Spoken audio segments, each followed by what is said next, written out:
Во етнокуќата во Кочани отворена изложба на наградени фотографии за 2014 година на конкурсот кој што беше распишан од страна на Музеот на Македонија во склоп на манифестацијата Европски денови на културното наследство. На изложбата се представени фотографии од 16 различни земји, меѓу кои и Македонија, за која има изложено 2 фотографии. На темата рурално културно наследство, една од наградените е фотографијата на ученикот Теодор Ајтовски од Кочани.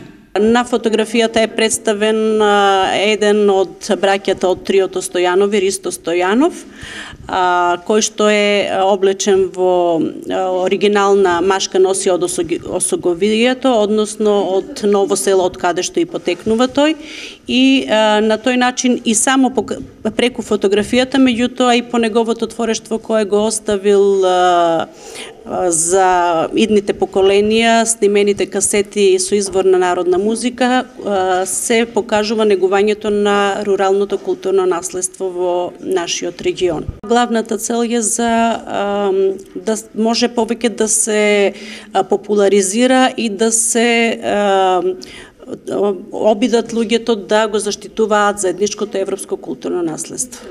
Манифестацијата Европски денови на културното наследство се одбележува секоја последна недела од месец септември.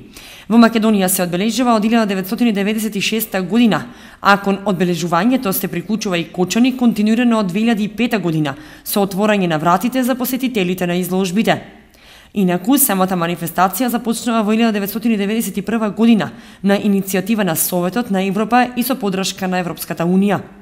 Оваа изложба минатата година беше изложена во Страсбург, каде што сите наградени учесници добија признанија. Во текот на одржување на Европските денови на културно наследство, изложбата се представува во сите 16 земји учеснички. Се и двете наградени фотографии од Македонија, од кој едната е на ученикот од втора година од Техничкото училиште од Кочани, Теодор Ајтовски. Еден од браќата од триото Стојанови, Ристо Стојанов, кој што е облечен во оригинал